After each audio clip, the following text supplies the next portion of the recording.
اس میں انہوں نے بات کی ہے کہ حضرت معاویہ رضی اللہ تعالیٰ عنہ کا جو دور ملوکیت ہے اس میں 3 چیزوں میں بڑی خرابی آئی ہے۔ نمبر 1، اکاؤنٹیبلٹی ختم ہو گئی کہ آپ وقت کے حکمران کو یہ پوچھ نہیں سکتے کہ تو نے یہ کام کیوں کیا، یہ کیوں نہیں کیا۔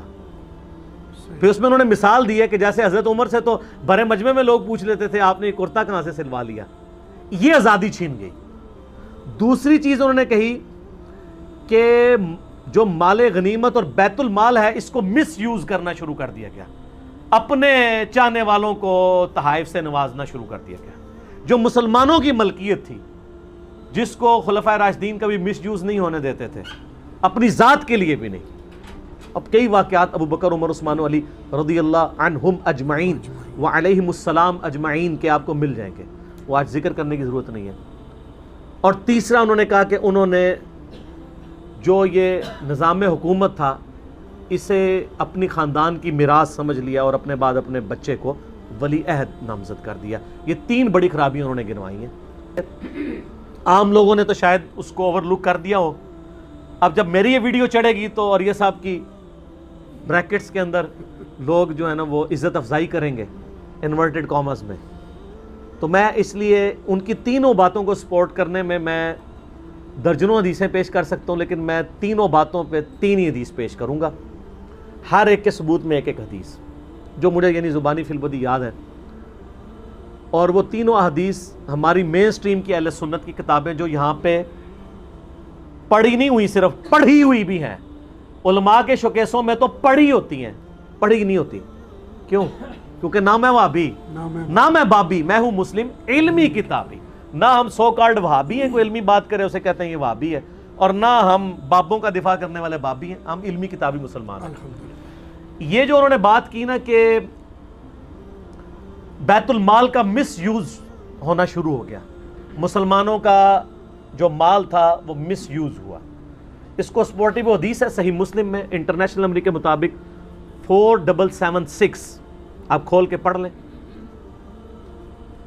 کہ ایک شخص عبداللہ بن عمر بن عاص رضی اللہ تعالیٰ عنہ کے پاس آتا ہے اس حال میں کہ وہ خانہ کعبہ کے ساتھ ٹیک لگائے ہوئے مسجد حرام میں بیٹھے ہوتے ہیں، اور وہ آ کے کہتا ہے کہ آپ ہمیں اطاعت امیر کے اوپر حدیثیں سنا رہے ہیں کہ امیر کی، حکمران کی اطاعت کرو، جبکہ آپ کے چچا کا لڑکا معاویہ ابن ابی سفیان جو اس وقت مسلمانوں کا حکمران ہے، ہمارا امیر ہے، وہ تو ہمیں حکم دیتا ہے کہ ہم لوگوں کا مال ناحق طریقے سے، حرام طریقے سے ہڑپ کریں اور لوگوں کو ناحق قتل کریں، جبکہ سورہ نساء کی آیت نمبر 29 میں آتا ہے کہ اے ایمان والو ایک دوسرے کا مال ناحق طریقے سے ہڑپ مت کرو اور ایک دوسرے کو قتل مت کرو۔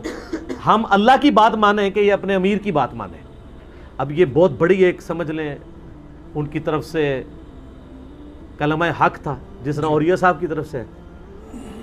تو عبداللہ بن عمر بن عاص جو ہیں وہ تھوڑی دیر انہوں نے سر جھکائی رکھا، پھر انہوں نے سر اٹھا کے کہا کہ معاویہ کی اطاعت کرو ان کاموں میں جن کاموں میں وہ اللہ کی اطاعت کے اندر اندر تمہیں حکم دیتے ہیں، اور جن باتوں میں وہ اللہ کی نافرمانی کا حکم دے اس میں تم معاویہ کی نافرمانی کرو۔ یہی ایک مسلمان کا عقیدہ ہونا چاہیے۔ اچھا، اسی طریقے سے اوریہ مقبول جان صاحب حفظہ اللہ تعالیٰ نے جو اس میں کہا کہ انہوں نے یعنی سوال کرنا بین کر دیا تھا کہ اکاؤنٹیبلٹی کوئی نہیں حکمران کی، ملوکیت میں بادشاہت میں یہی تو ہوتا ہے، کنگ شپ کے اندر۔ اس کو سپورٹیو وہ حدیث ہے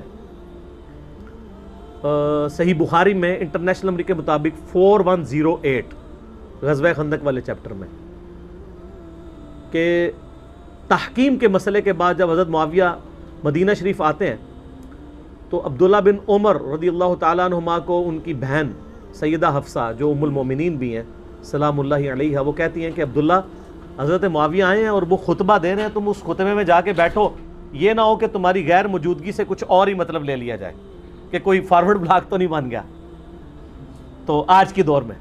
تو عبداللہ بن عمر چلے جاتے ہیں، وہاں پہ حضرت معاویہ تقریر کرتے ہوئے کہتے ہیں کہ جس کو اس امر خلافت میں کوئی خواہش ہے نا وہ اپنا سینگ اٹھائے، اپنا سر اٹھائے۔ عرب کے لوگ محاورے بڑے سخت بولا کرتے تھے، اپنا سینگ اٹھائے، میں اس کے باپ سے بھی زیادہ خلافت کا حقدار ہوں۔ اور یہ بات انہوں نے اصل میں حضرت عمر کے بارے میں کی، گستاخانہ۔ اس کا ثبوت یہ ہے کہ اسی حدیث میں آتا ہے کہ جب مجمع چھٹ گیا تو حبیب بن مسلمہ کہتے ہیں کہ میں نے عبداللہ بن عمر سے کہا کہ آپ نے معاویہ کو اسی وقت کیوں نہیں جواب دیا جب وہ یہ بات کر رہا تھا کہ میں اس کے باپ سے زیادہ حقدار ہوں جسے کوئی خواہش ہے خلافت کی. تو ان کی طرف اشارہ کر رہا تھا. اس کی وجہ یہ تھی کہ تحکیم کے مسئلے میں ایک رائے یہ بھی سامنے آئی تھی کہ حضرت علی اور حضرت معاویہ دونوں معزول کر دیے جائیں اپنے اپنے عہدوں سے اور عبداللہ بن عمر کو خلیفہ چن لیا جائے. تو حضرت معاویہ کو فوراً فکر پڑ گئی کہ یار یہ عبداللہ بن عمر سینگ اٹھانا ذرا, میں تو تیرے باپ سے زیادہ خلافت کا حقدار ہوں. عبداللہ بن عمر کا باپ کون ہے؟ سیدنا عمر, جنہوں نے رومن امپائر گرائی ہے اپنے دور میں. اسی شام میں حضرت معاویہ گورنر ہیں اور بات کس کے بارے میں کر رہے ہیں. تو آپ کو پتہ چلا کہ یہ رافضیت کہاں سے, صحابہ پر اس طرح کے الفاظ بولنا کہاں سے شروع ہیں. میں تو آل امیہ کو جائز باپ سمجھتا ہوں رافضیوں کا, ناجائز نہیں, جائز. یہ انہی کی ساری باقیات ہیں. تو حبیب بن مسلمہ کہتے ہیں جب میں نے عبداللہ بن عمر سے کہا نا کہ آپ نے جواب کیوں نہیں دیا, انہوں نے کہا میں نے ارادہ کیا اپنی گھوٹ کھولوں. احتبا کر کے بیٹھے تھے دونوں گھٹنوں کو یوں لے کے, اور میں اس کو معاویہ کو اسی وقت جواب دوں کہ تجھ سے زیادہ خلافت کا حقدار وہ ہے جس نے اسلام کی خاطر تم باپ بیٹا سے, تم اور تمہارا باپ ابو سفیان جب کافر تھے, جنگ کی ہوئی ہے. یعنی تم دونوں جو ہے وہ غزوہ بدر, احد اور خندق کے اندر کافروں کی طرف سے لڑنے آتے تھے اور ہم مسلمانوں کی طرف سے لڑتے تھے. تو آج اب تم لوگ بعد میں مسلمان ہو کے تو خلافت کے حقدار بن رہے ہو. خلافت کے حقدار تو ہم ہیں یا مولا علی بھی, کیونکہ مولا علی بھی پہلے کے مسلمان ہیں. دونوں طرف بات جا سکتی ہے. تو کہتے ہیں پھر میں فتنے اور خون ریزی کے ڈر سے خاموش ہو گیا, اور پھر مجھے جنت کی نعمتیں یاد آ گئیں اور میں نے اسی پر اکتفا کر لیا. لیکن اکتفا نہیں کیا, یہ ساری باتیں انہوں نے بتا دیں اور امام بخاری نے بخاری میں 4108 میں نقل بھی کر دی تاکہ انجینئر صاحب اپنے پمفلٹ میں ڈال دیں. دیکھیں نا جی, کہتے ہیں رافضی ہے. میں نہیں سر, نا بخاری مسلم کو رافضی کو, مجھے نہ کہو, تاکہ ہم آپ پر منکرین حدیث ہونے کا فتویٰ لگائیں. ہم آپ سے کربلا اور صفین اور نہروان اور جمل نہیں ڈسکس کریں گے, حجیت حدیث کا مقدمہ ڈسکس کریں گے. صحیح. اچھا, تو جنگ جمل, صفین, نہروان بھی میں نے الحمدللہ اس کے اندر کور کی ہوئی ہے. اس کے بعد وہ راوی کہتا ہے کہ عبداللہ بن عمر نے خاموشی اختیار کر کے اپنی عزت بھی بچا لی اور اپنی جان بھی بچا لی. بے شک. تو جب حکمران سے آپ کو عزت اور جان کا خطرہ ہو تو وہ حکمران کیا ہوتا ہے؟ وہ بادشاہ ہی ہوتا ہے. جی. یہ جمہوریت نہیں ہوتی ہے, یہ خلافت نہیں ہوتی ہے کہ آپ کو کوئی پوچھ نہ سکے. جمہوریت میں وہ یورپین جمہوریت کی بات نہیں کر رہا ہوں, اسلامک ڈیموکریسی, اس میں آپ پوچھ سکتے ہیں, جس کی بات غامدی صاحب کرتے ہیں. میرا یوٹیوب پہ کلپ بھی ہے, اسلامک ڈیموکریسی, ایک طرف غامدی صاحب کی تصویر ہے, ایک طرف ڈاکٹر اسرار صاحب کی, درمیان میں میری. لاکھوں لوگوں نے دیکھا ہے, وہ آپ دیکھیں تو آپ کو پتہ چلے گا کہ ماڈرن ڈیموکریسی, جمہوریت, ماڈرن جمہوریت اسلامک حلال کے دائرے کے اندر ہے. یہ خلافت راشدہ کی ماڈرن فارم ہے, اس سے کوئی بہتر طرز حکومت نہیں ہے. چند ایک چیزیں اس میں ہیں, وہ میں نے اس میں ڈسکس کی ہیں. تو جان بھی بچا لی, مال بھی. تو وہ جو کہہ رہے تھے نا کہ حکمران اکاؤنٹیبل نہیں تھا. تیسری بات اوریہ صاحب نے یہ کی تھی کہ انہوں نے اس کو اپنی نسل کی جاگیر بنا دیا, ملوکیت میں کنورٹ کر دیا, اپنی اولاد میں جاری کر دیا. اور وہ تو پہلے حدیث ہے, نبی صلی اللہ علیہ وآلہ وسلم کی حدیث, سلسلہ احادیث صحیحہ کے اندر شیخ البانی رحمہ اللہ تعالیٰ نے نقل کی ہے کتاب الاوائل امام ابن ابی عاصم کی کتاب سے کہ میری امت کا پہلا شخص جو میری سنت کو بدلے گا وہ آل امیہ سے, بنو امیہ سے ہوگا. اور اس کے ساتھ شیخ البانی لکھتے ہیں کہ اس سے مراد وہ شخص ہو سکتا ہے جو خلافت کو وراثت بنا دے گا. نام نہیں لکھا. بنو امیہ میں خلافت کو وراثت بنانے والا پہلا شخص کون ہے؟ حضرت عثمان تو نہیں ہے, کیونکہ ان کا بیٹا زندہ تھا, انہوں نے نہیں بنایا. اچھا, یہ حضرت عثمان کے پیچھے چھپ جاتے ہیں جب بھی آل امیہ کی بات ہو. وہ یار آل امیہ میں حضرت عثمان غنی کا وہی سٹیٹس ہے جو آل امیہ میں عمر بن عبدالعزیز کا ہے. ان دو بندوں کی وجہ سے پوری آل امیہ کو سرٹیفکیٹ دے دیا جائے. جیسے بعض اہل حدیث کہتے ہیں کہ وہ شیخ زبیر صاحب کی وجہ سے ہمیں یزیدی کہنا چھوڑ دیں. ایک شیخ زبیر صاحب کا بینیفٹ پورے مکتبہ اہل حدیث کو تو نہیں دیا جا سکتا جب تک کہ آپ کی غالب اکثریت جو ہے یزید کو کنڈیم کرنا نہ شروع کر دے. وہ تو زبیر علی صاحب کو کریڈٹ ملے گا نا, جنہوں نے یزیدیت کو ننگا کیا ہے. جی. یہاں پہ بھی حضرت عثمان کے پیچھے نہ چھپے ہیں, بڑی پرسنالٹیز کے پیچھے نہ چھپے ہیں. اپنے گناہوں کو چھپانے کے لیے حضرت عثمان کی ڈھالنا استعمال کریں. تو سیدنا عثمان غنی رضی اللہ تعالیٰ عنہ نے اپنے بچے کو خلیفہ نہیں بنایا. اب شیخ البانی نے یعنی ڈائریکٹ نام تو نہیں لکھا لیکن اشارہ دے دیا. یہ محدث اعظم البانیہ اور محدث اعظم سعودیہ ہیں, شیخ ناصر الدین البانی المتوفیٰ 1999 عیسوی, جن کی تحکیم آپ احادیث کے اوپر پڑھ رہے ہوتے ہیں, یہ حدیث صحیح ہے, یہ ضعیف ہے, یہ شیخ البانی. تو پہلا شخص وہ ہے. اور دوسری طرف حسن ابن علی کو مولا علی نے نامزد نہیں کیا. مسند ابی یعلا میں صحیح سند سے ہے کہ مولا علی خطبے کے لیے چڑھے, میں نے یہ ساری باتیں پریشان نہیں ہونا اس پمفلٹ میں ڈالی ہوئی ہیں, اور کہا کہ میں نے نبی علیہ السلام سے سنا تھا کہ اے علی کہ ایک شخص آئے گا جو تیرے سر کے خون سے تیری داڑھی کو رنگ دے گا, یعنی تجھے قتل کر دیا جائے گا. تو ایک شخص کھڑا, اس نے کہا امیر المومنین ایسا شخص اگر ہمارے ہتھے چڑھ گیا تو ہم تو اس کو اور اس کی ساری اولاد کو ذبح کر دیں گے. حضرت علی نے کہا نہیں, میرے قتل کے بدلے میں اسی کو قتل کیا جائے جو قاتل ہے, اس کے گھر والوں کا کوئی قصور نہیں ہے, اور وہ بھی اگر میں مر جاؤں تو, اگر میں زندہ رہا تو میں فیصلہ خود کروں گا اس کے لیے. ٹھیک ہے. تو پھر اس شخص نے کہا کہ اے امیر المومنین تو آپ اپنا خلیفہ کو نامزد کر دیں. تو انہوں نے کہا میں تمہیں ویسے ہی چھوڑ کے جاؤں گا جس طرح نبی علیہ السلام ہمیں چھوڑ کے گئے تھے, میں اپنا جانشین کسی کو نہیں بناؤں گا. تو پھر اس نے ایکسپلائٹ کیا, اس نے کہا امیر المومنین آپ اللہ کو کیا منہ دکھائیں گے, آپ ہمیں بغیر امیر کے چھوڑ کے جا رہے ہیں.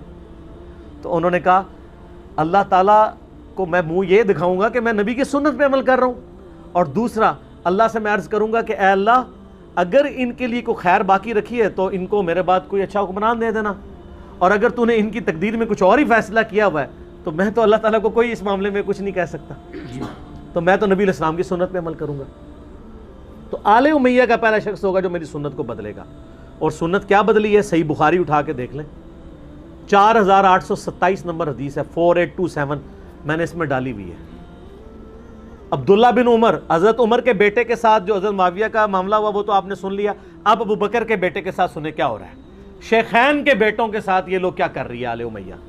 صحیح بخاری 4827, مروان بن حکم مسجد نبوی کے ممبر پہ چڑھا اور اس نے باتیں یعنی گفتگو کرنے کے دوران یزید ابن معاویہ کی تعریف کرنی شروع کی.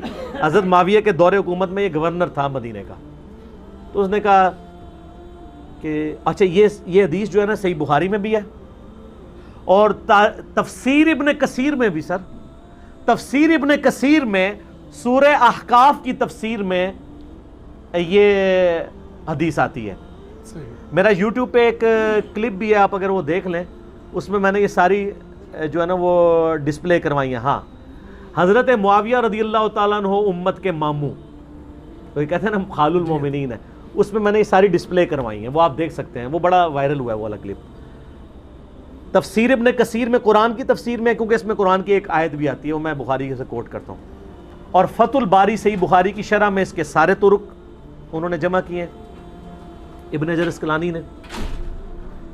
تو وہ کہتا ہے مروان بن حکم, اللہ تعالیٰ نے امیر المومنین حضرت معاویہ رضی اللہ تعالیٰ عنہ کو یہ بات سجھائی ہے, وہ امت کے وسیع تر مفاد میں چاہتے ہیں کہ اپنے بعد اپنے بیٹے کو اپنا خلیفہ نامزد کر دیں. جس طرح آپ کے بھی یہاں پہ آ کے میرے عزیز ہم وطنوں کہہ رہے ہوتے ہیں لوگ, یہ میرے عزیز ہم وطنوں پہلے سے ہی چل رہا ہے امت کے وسیع تر مفاد میں, پاکستان کے وسیع تر مفاد میں.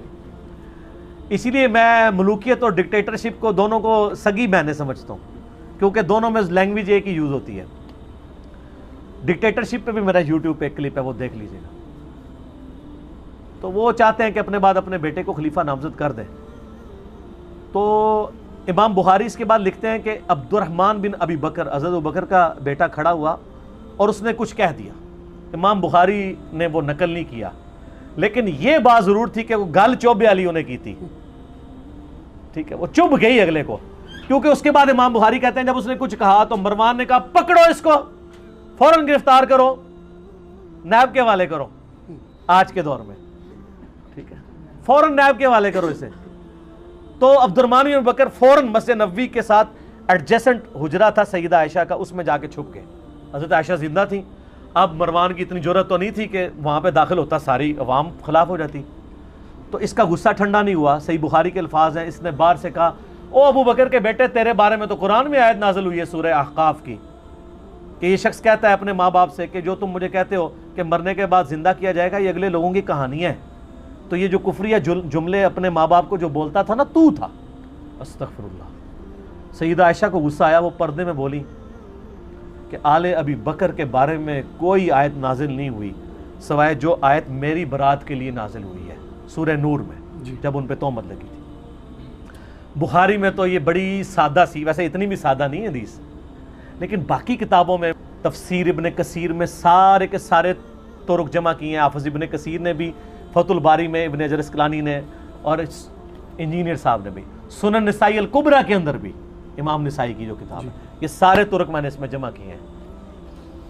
اس میں لکھا ہوا ہے کہ وہ جو آتا ہے نا کہ عبد الرحمن بن ابی بکر نے کچھ کہا، اور اس سے پہلے جو ہے کہ مروان نے کہا، مروان نے تو جو خطبہ کیا نا کہ اللہ تعالیٰ نے ایک بات سجھائی ہے، اس کے آگے اس نے کہا کہ یہ اسی طریقے سے خلیفہ نامزد کر رہے ہیں جس طرح کہ ابو بکر نے بھی تو عمر کو خلیفہ نامزد کیا تھا۔ تو حضرت عمر کے ابو بکر کے بیٹے تھے، اور دوسرا وہ مشورے کے بعد انہوں نے نامزد کیا تھا، ملوکیت نہیں بنائی تھی، اولاد تو آئی نہیں تھی۔ بیٹا تو ان کا عبد الرحمن بن ابی بکر خود زندہ تھا جو وہاں بیٹھا ہوا تھا، اسی کو تکلیف ہونی تھی نا کہ مجھے تو بیٹے خلیفہ نہیں بنایا گیا، خام خواہ تو کہہ رہے ہیں کہ ابو بکر نے بھی کیتا سی، ابو بکر نو ویسے ہی بچ لے آ رہے ہو، ابو بکر نے عمر کو بنایا تھا تو لہٰذا معاویہ یزید کو بنانا چاہتے ہیں۔ دیکھیں ان لوگوں کی مت کیسے ماری ہوئی ہوتی ہے، کس بات کو کہاں سے جوڑ دیتے ہیں، جب مت ماری ہے تو یہی بات۔ تو عبد الرحمن بن ابی بکر نے کچھ کہا، امام بخاری کہتے ہیں، سنن نسائی الکبریٰ میں ہے، تفسیر ابن کثیر میں ہے سورہ احقاف کی ان آیات کی روشنی میں، اور مصنف ابن ابی شیبہ میں، فتح الباری میں، وہ کہتے ہیں کہ عبد الرحمن بن ابی بکر نے کھڑے ہو کر کہا کہ سیدھی طرح کہا کہ تیرا امیر المومنین معاویہ ابن ابی سفیان کیسر و کسریٰ کے طریقے پہ چلنا چاہتا ہے، ابو بکر اور عمر کی سنت پہ نہیں۔ بہت بڑی پھکی تھی، تو ڈکار تو صحیح بنتے تھے، تو یہ کہنا صحیح بنتا تھا، پڑھو انہوں۔ اور وہ جب حجرے میں گئے تو وہاں تو آتا ہے نا اس نے یہ بات کی، اس میں بھی آتا ہے، ادھر آگے الفاظ ہیں کہ حضرت عائشہ نے کہا اسکت، چپ کر، بکواس بند کر، آل ابی بکر کے بارے میں کوئی آیت نازل نہیں ہوئی ہے سوائے وہ جو میری برات میں۔ اور آگے الفاظ ہیں کہ مروان البتہ تیرے بارے میں اللہ کے نبی نے فرمایا تھا جب تو اپنے باپ کی پشت میں تھا کہ حکم پر لعنت، اس کی اولاد پر لعنت، مروان بن حکم تو اپنے باپ کی پشت میں تھا، اللہ کے نبی تجھ پہ لعنت کر کے گئے ہوئے ہیں۔ یہ انہوں نے پھکی دی نا آگے سے کہ تو میرے بھائی کے بارے میں کہہ رہا ہے، اصل میں تو تم لوگ لعنتی ہو۔ تو مروان کا بیٹا باپ حکم اور مروان کا بیٹا عبد الملک بن مروان وہ بھی خلیفہ، اس کے 4 بیٹے خلیفہ، ایک مروان کا جو ہے نا وہ صحیح نکلا ہے پوتا، اور وہ ہے عمر بن عبد العزیز بن مروان۔ اچھا یہ بھی دیکھیں، جو ملک اور عبد العزیز یہ بھائی تھے، مروان کے 2 بیٹے تھے، عبد الملک اور عبد العزیز، اور عبد العزیز کا بیٹا آگے عمر بن عبد العزیز ہے، اور وہ بھی اس لیے ہے کہ اس کی جو ماں تھی نا وہ حضرت عمر کی پوتی تھی، حضرت عمر کی پوتی کا دودھ پیا ہوا تھا، وہ عمر ثانی ہے جو، تو لیکن ہم اس لعنت کو عمر بن عبد العزیز تک نہیں لے کے جاتے۔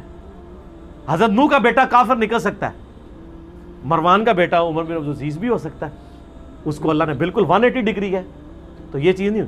بنو ہاشم سے ابو لہب بھی ہے، بنو ہاشم سے نبی علیہ السلام بھی ہے، ٹھیک ہے۔ تو یہ یعنی تینوں باتیں میں نے جو اوریہ صاحب نے کی تھی نا، ہو سکتا ہے ان پہ کوئی مولوی فتوے لگائیں، تو میں پہلے ہی آپ کو پتا ہے ہم تو بیٹھے ہوئے ادھر 302 بن کے کہ جو بندہ غلط بات کرے گا نا اس سے پہلے ہی ہم کاؤنٹر نیریٹو کھڑا کر دیں گے۔ تو سر سلام ہے اوریہ صاحب کو کلمہ حق بلند کرنے پہ، اور حصول برکت کے لیے اوریہ صاحب کے لیے میں عرض کر دوں، المستدل حاکم میں حدیث ہے صحیح سند کے ساتھ کہ نبی صلی اللہ علیہ وآلہ وسلم نے فرمایا سید الشہداء حمزہ ابن عبد المطلب ہیں، اور وہ شخص بھی سید الشہداء ہے جو جابر حکمران کے سامنے کلمہ حق بلند کرے حتیٰ کہ اسے شہید کر دیا جائے۔ اسی حدیث کے تحت ہم سیدنا حسین ابن علی رضی اللہ عنہما علیہم السلام کو بھی سید الشہداء کہتے ہیں۔ تو آدھے سید الشہداء تو بن چکے ہیں، اور یہ سب ہماری خواہش ہے کہ پورے نہ بنے گئیں، کوئی چاڑی نہ دوڑے مجاہد ملت ان کے اوپر، تو اسی پہ ان کو ثواب مل جائے، انگلی کٹا کے شہیدوں میں۔ تو بات کرنا بہرحال جرت والی بات ہے، لیکن الحمدللہ تبدیلی آ رہی ہے، اب لوگوں کو حقائق پتہ چل رہے ہیں، اب لوگوں میں سچائی سننے کا مادہ موجود ہے، اللہ کا شکر ہے۔ اور سید الشہداء تو وہ بھی ہے نا جو صحیح مسلم میں آتا ہے کہ قرب قیامت میں دجال کے خلاف جو شخص کھڑا ہوگا اس کے دجال 2 ٹکڑے کر کے کہے گا، پھر زندہ کرے گا، کہے گا اب تو مجھے خدا مانو، کہے گا میرے نبی کی حدیث مجھے پہنچی ہے، تو دجال ہے۔ تو جو قرآن و حدیث پہ چلنے والے ہیں وہ شعبتوں سے، استدراج سے اور انورٹڈ کاما میں سو کالڈ کرامات سے متاثر نہیں ہوتے، وہ کتاب و سنت کو فالو کرتے ہیں۔ پھر غامدی صاحب نے ایک بڑا تلخ جملہ بولا، انہوں نے کہا کہ یہ اہل حدیث حضرات اور دیوبندی اور بریلوی مجھے تو کہتے ہیں منکری نے احادیث میں سے ہے، یہ منکر حدیث ہے، منکرین تو جمع کا سیکھا ہے، منکر احادیث ہے، تو یہ حدیثیں وہ کیوں نہیں مانتے ہیں جو بخاری مسلم میں ہے؟ مجھے تو کہہ رہے ہیں، تو وہی بات جو میں بھی کہتا ہوں کہ اہل حدیث ہونے کا مطلب صرف بخاری مسلم سے رفع الیدین کی حدیثیں لینا نہیں ہے، آل امیہ کو کنڈیم کرنے والی حدیث لینا بھی تو اہل حدیث ہونا ہے نا۔ افتؤمنون ببعض الکتاب وتکفرون ببعض، علماء یہود والا کردار۔ تو غامدی صاحب نے نا ان کو اس معاملے میں کہا کہ یار میرے پیچھے تے پے ہوئے ہو، اہل حدیثوں کیوں نہیں پوچھ دے؟ باقی جو میرے خلاف فتوے چڑھا رہے ہیں کہ میں حدیثوں کو نہیں ماننے والا، یہ مانتے ہیں نا حدیث کو۔ سندھو صاحب نے ان سے بات کی کہ جی میں ہسٹری کا سٹوڈنٹ ہوں، احادیث کو تو سائڈ پہ کریں، ہسٹری بھی اس بات کو مانتی ہے کہ اسلام کے نظام میں تبدیلی خلفائے راشدین کے بعد آئی ہے۔ تو غامدی صاحب کہتے ہیں مجھے تو پتہ ہے، بلکہ میں نے آپ کو پہلے بھی ایک دفعہ بات بتائی تھی، ایک جرمن صحافی ہے جس نے یہ بات یعنی اپنے انٹرویو میں کہی تھی، اس کا جے پی جی بھی ہم نے لگایا تھا، اس نے کہا تھا کہ ہمارا بس چلے تو ہم حضرت معاویہ کے مجسمے جو ہے نا یورپ کے اندر لگائیں، کہ اس بندے کی وجہ سے تھمتا نہ تھا سیل رواں ہمارا، یعنی جو اسلام ایک اس طرح ہر چیز کو جو ہے وہ رونتا چلا جا رہا تھا طاغوت کو، اس کے اندر جو بریک آئی ہے وہ ان کی وجہ سے آئی ہے، ہم تو آنری طور پہ حضرت معاویہ کے مجسمے اپنے چوراہوں پہ لگائیں کہ یہ بندہ ہمارا ہیرو ہے جس نے خلفائے راشدین کے نظام کو ختم کیا ہے، تو ہماری جان چھوٹی ہے۔ یہ ایک غیر مسلم کہہ رہا ہے۔ آج ہمیں یہی بتاتے ہیں نا آپ کے جی وہ غیر مسلم ہے نا قادیانیوں کو پناہ دے رہے ہیں، تو اگر یہ اسلام دوست ہوتے تو ان کو پناہ کیوں دیتے؟ تو سر غیر مسلموں سے ہی پوچھیں کہ اسلام کے ساتھ دشمنی کس نے کی ہے؟ بدنیتی کے ساتھ نہیں، میں کہتا دنیا کی محبت کی وجہ سے۔ یہ تو میرے اس کے اوپر ریکارڈنگ موجود ہے، بخاری مسلم میں حدیث ہے، نبی علیہ السلام فرمایا اپنی وفات سے 1 مہینے پہلے خطبہ دیا تھا آپ نے، اور خطبہ کہاں دیا؟ غزوہ احد کے شہداء کے قبرستان میں جا کے، اور وہاں جا کے آپ نے خطبہ دیا۔ عقبہ بن عامر کے الفاظ ہیں بخاری مسلم میں کہ آخری دفعہ ممبر پہ میں نے نبی علیہ السلام کو دیکھا۔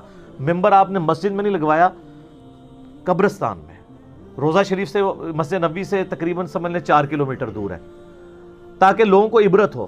آپ فرمایا لوگوں میں تمہارا پیش رو ہوں اور ان قریب تم اپنے رب سے ملنے والے ہو، مجھے یہ تو خطرہ نہیں ہے کہ تم میرے بعد شرک کرنے لگو یا تم بھوکے مرو، البتہ مجھے یہ خطرہ ضرور ہے کہ تم میرے بعد دنیا کی محبت میں گرفتار ہو کے ایک دوسرے کو قتل کرو گے اور اسی طریقے سے تباہ و برباد کر دیے جاؤ گے جس طرح اگلے لوگ تباہ و برباد کر دیے گئے۔ تو سر یہی ہو گیا، اور کیا حکمت تھی؟ قبرستان میں خطبہ دیا عبرت کے لیے، اور دوسرا اس میں ایک اشارہ تھا، اور اس میں یہ بھی الفاظ ہیں کہ شہداء احد پہ آپ نے دوبارہ نماز جنازہ 8 سال کے بعد پڑھی۔ اشارہ یہ تھا کہ احد کے میدان میں ہی، پوائنٹ ٹو بی نوٹڈ، احد کے میدان میں ہی دنیا کی محبت کی وجہ سے پیغمبر موجود ہیں، پھر بھی اللہ تعالیٰ نے مسلمانوں کی فتح کو شکست میں بدل دیا، اور اس چیز کا لحاظ نہیں کیا کہ میں پیغمبر کی وجہ سے ہی چھوڑ دوں ان کو، کہ یار چلو پیغمبر موجود ہیں، تو جب پیغمبر دنیا میں نہیں رہیں گے اور پھر کوئی دنیا کی محبت کا شکار ہوگا، اس کو کیسے بینیفٹ مل سکتا ہے؟ جب پیغمبر کی دعاؤں کا حصہ موجود ہے، پیغمبر دنیا میں موجود ہیں اور مسلمانوں کو فتح مل گئی احد کے میدان میں، لیکن کچھ لوگوں نے نبی علیہ السلام کی نافرمانی کی، کس وجہ سے؟ وہ درہ چھوڑ دیا مال غنیمت کی وجہ سے، تو اللہ تعالیٰ نے کوئی لحاظ نہیں کیا۔ اور دوسرا یہ تھا کہ احد قبرستان میں وہ لوگ دفن ہیں، ٹاپ آف دا لسٹ سیدنا حمزہ ابن عبد المطلب علیہ السلام ورضی اللہ تعالیٰ عنہ ورحمہ اللہ تعالیٰ، جنہوں نے اسلام کا گولڈن پیریڈ نہیں دیکھا، اس مشکل وقت میں ہی دنیا سے چلے گئے۔ ان کی محنتوں کا پھل اب تم لوگ کھاؤ گے۔ رومن اور پرشین امپائرز تمہارے قدموں میں، قادسیہ اور یرموک میں ڈھیر ہونے والی ہیں، تو یہ وقت یاد رکھنا کہ جنہوں نے پھل کھانا تھا نا وہ تو آخرت کی زندگی میں چلے گئے، اب ان کی محنتوں کا پھل جو تم بعد والے لوگ کھاؤ گے نا، تو اس وقت یہ چیز یاد رکھنی ہے تم نے کہ اصل زندگی آخرت کی زندگی ہے۔ میں تو دعوے سے کہتا ہوں کہ حضور کی وفات کے وقت صلی اللہ علیہ وآلہ وسلم اگر سیدنا حمزہ زندہ ہوتے تو پہلے خلیفہ مسلمانوں کے وہ ہوتے. کیوں؟ غزوہ بدر میں مسلمانوں کے آرمی چیف کون تھے آن دا بہاف آف پروفٹ؟ حمزہ. حضرت ابوبکر عمر عثمان علی تو نہیں تھے. غزوہ احد میں آرمی چیف کون تھے؟ ظاہر ہے وہ نبی علیہ السلام کے دو شریک بھائی بھی تھے, چچا بھی لگتے تھے, دوست بھی تھے. نبی علیہ السلام کا سکسیسر بننا ہی انہوں نے تھا, لیکن اللہ نے ان کو ٹوٹل اجر آخرت کا دیا اور دنیا سے اٹھا لیا. میں اب گھنٹوں اس کے اوپر بول سکتا ہوں, ایک دردناک ٹاپک ہے. ضمناً ایک بات آئی تو میں نے عرض کر دی. تو وہ سندھو صاحب نے جب ان سے ڈسکشن کی نا کہ ہسٹری بھی سپورٹ کرتی ہے اس بات کو, جو کچھ خلافت ملوکیت میں بدلی ہے, انڈیپینڈنٹ سورس ہے. اگر کسی کو احادیث سے چڑھ ہے نا, حالانکہ حدیث تو زیادہ مضبوط ریکارڈ ہے, کیونکہ احادیث میں ہزاروں لوگ ایک بندے کے بارے میں روایت کرتے ہیں, اور تاریخ میں ایک بندہ اکیلے بیٹھ کے ہزاروں لوگوں کے بارے میں لکھتا ہے. اس میں تو حکمران اپنی بھی تاریخ لکھوا لیتے ہیں, بنو امیہ اور بنو عباس, بعد اب با ملاحظہ ہوشیار, لکھ دو ہم یہ تھے. تلوار ہے نا. لیکن محدثین جو ہیں وہ تو اللہ سے ڈرنے والے لوگ تھے. تو احادیث تو اس کو زیادہ مضبوط کرتی ہیں, مقدمے کو تاریخ بھی کرتی ہے. تو غامدی صاحب نے اچھا اب ہوا یہ کہ جب یہ ڈسکشن ہوئی نا, بائی چانس اسی دن ریکارڈنگ تھی جیو کے اوپر سلیم صافی کے پروگرام جرگا کی. ریکارڈنگ پہلے ہو جاتی ہے, آن ایئر بعد میں ہوتی ہے. اب وہ غامدی صاحب کے دماغ میں تازہ تازہ پورے دن کی ڈسکشن تھی, اور وہ ڈسکشن کم از کم 2 گھنٹے کی تھی. تو جب بندے کی تازہ تازہ ڈسکشن ہو, پھر اسی دن دوسرا کو ٹاپک آئے, تو وہ دماغ زبان سے باہر نکل ہی جاتی ہے. وہ اس وجہ سے نکل گئی. پہلی 2 دفعہ تو انہوں نے کنٹرول کیا, بنو امیہ بنو امیہ, جسے ہم بھی کبھی کنٹرول کرتے ہیں آل امیہ بول دیتے ہیں, تو ہمارے آڈینس کو پتہ چل جاتا ہے کہ آل امیہ سے مراد کون ہے. تو وہاں انہوں نے 2 دفعہ بنو امیہ بولا, اور تیسری دفعہ انہوں نے کہہ دیا حضرت معاویہ. ویسے غلطی سے رضی اللہ عنہ کہنا وہ بھول گئے تھے, تو اس کو آپ نے گستاخی نہیں لینا, وہ روانگی میں ایسے ہو جاتا ہے. صرف درود شریف کا پروٹوکول ہے کہ آپ نے ضرور کہنا ہے اللہم صلی علی محمد وعلی آل محمد. باقی ساری چیزیں جو ہے نا ان کے بارے میں کہہ لیں تو افضل ہے. اگر کسی سے سکپ ہو جائے تو کوئی گستاخی کا فتویٰ نہیں لگتا. اور میرا اس کے اوپر پورا کلپ ہے, بخاری مسلم میں چند ایک احادیث میں صحابہ کے نام کے ساتھ رضی اللہ عنہ ہے, باقی سارے اسی طریقے سے ہیں. ان ابی ہریرہ قال ان عائشہ قالت قال رسول اللہ صلی اللہ علیہ وآلہ وسلم. یہ خام خواہ انڈیا پاکستان بنگلہ دیش میں لوگوں نے تماشا بنایا. میرا اس پہ کلپ بھی ہے, رضی اللہ عنہ پہ دھوکہ, وہ آپ دیکھ لیں. عربی کتابوں میں اور لکھا ہوتا ہے, ترجمہ ساتھ وہ انہوں نے پتہ نہیں کہاں کہاں لگایا ہوتا ہے. آپ کے ساتھ بھی رضی اللہ عنہ لگایا ہوتا ہے. تو ٹھیک ہے, ہم بھی لگاتے ہیں پمفلٹوں میں, جائز ہے, لیکن اس کو جائز نہ دیں, واجب اور فرض قرار دے کے لوگوں پہ فتوے نہ لگائیں, وہ نقصان ہو جاتا ہے. جب آپ ایک مقدمہ کھڑا کرتے ہیں نا, پھر وہ بات پھر بدعت کی کیٹیگری میں چلی جاتی ہے, کیونکہ دین نے جو چیز واجب قرار نہیں دی, آپ خود سے واجب قرار دے دیں, تو وہ بھی دین میں ایک نئی چیز داخل کر کے آپ لوگوں کو اس کا مجبور بنا رہے ہیں کہ لوگ اس کو ضرور فالو کریں. تو یہ بیسیکلی اس کے پیچھے وہ دین کی نشست تھی افتخار سندھو صاحب کی, اور اس کا کریڈٹ انہی کو جاتا ہے. میں تو چونکہ ڈسکشن نہیں کر سکا تھا, بہرحال الٹیمیٹلی میرا مسئلہ حل ہو گیا ہے. میرے پیچھے جو آپ لوگ توپوں کا رخ کیے بیٹھے تھے نا کہ جی غامدی صاحب کے خلاف کلپ ریکارڈ کرائیں, انہوں نے یہ کہہ دیا یہ کہہ دیا, میرے خیال اب اس ویڈیو کے بعد اب اس چیز کی ضرورت نہیں رہی ہے کہ اب ہم اس معاملے میں کو کریں. جب انہوں نے کھول کے ایک چیزوں کو بیان کر دیا تو اب بعض لوگوں کی عادت ہوتی ہے, وہ کہتے ہیں نہیں اب کوئی سخت لفظ استعمال کیے جائیں, تو ان کی طبیعت میں نہیں. قادیانیوں کے بارے میں وہ دیکھ لیں, وہ کہتے ہیں میں ان کے عقیدے کو کفر سمجھتا ہوں, لیکن میری جورسڈکشن نہیں ہے کہ میں ان کو کافر کہوں. البتہ عقیدہ کفری ہے ان کا, وہ ایک سٹیپ کو آگے نہیں جاتے. میں نے پچھلی دفعہ بھی سنایا تھا نا آپ کو کہ وہ تو سارے رکے ہوئے ہیں. اشرف علی تھانوی رسول اللہ, چشتی رسول اللہ والے بھی اپنے اپنے بابوں پہ آ کے فل سٹاپ لگائے ہوئے ہیں. وہ بھی کہتے ہیں بارتیں کفری ہیں, قائل کو ہم نہیں کہتے, کتابیں چھاپنے والے کو نہیں کہتے. تو ٹھیک ہے, اگر کسی کی مرضی ہے کہ وہ ایک خاص لمٹ کو کراس نہیں کرنا چاہتا, ہم اس کو, بل میں چونکہ ہر معاملے میں آؤٹ سپوکن ہوں, تو اس معاملے میں میں آؤٹ سپوکن ہو کے چیزوں کو بول دیتا ہوں تاکہ کوئی بالکل گیا گزرا بندہ بھی ہے نا اس کو بات سمجھ آ جائے. اچھا, اب یہ جو ڈاکٹر اسرار صاحب نے بات کی نا نظام حکومت کی تبدیلی کی, یہ سیم بات جو غامدی صاحب نے کی ہے ڈاکٹر اسرار صاحب نے بھی کی ہوئی ہے.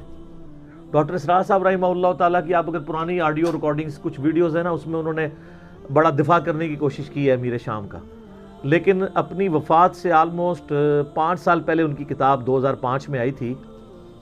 ان کی وفات ہوئی 14 اپریل 2010 کو. 2005 میں کتاب آئی تھی, ان کی تقریر ہی ریٹن فارم میں تھی, پاکستان میں نظام خلافت کیا کیوں اور کیسے. اس میں انہوں نے خود مانا ہے کہ حضرت علی کے خلاف حضرت معاویہ کی جنگ یہ ایک قبائلی تعصب کا نتیجہ تھا.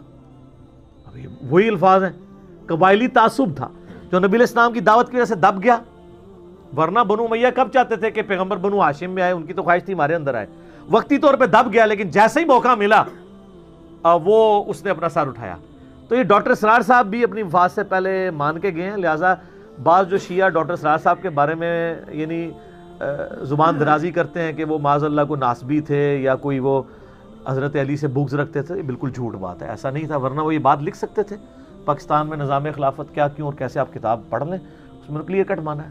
تو میرے دونوں شیخین جو ہیں, ویسے کئی ایک شیخین ہیں, یہ دو ذرا پڑھے لکھے شیخین اس فیلڈ میں, غامدی صاحب اور ڈاکٹر اسرار صاحب رحمہ اللہ, اور دوسری طرف مولانا اسحاق صاحب اور شیخ زبیر علی صاحب رحمہم اللہ اجمعین.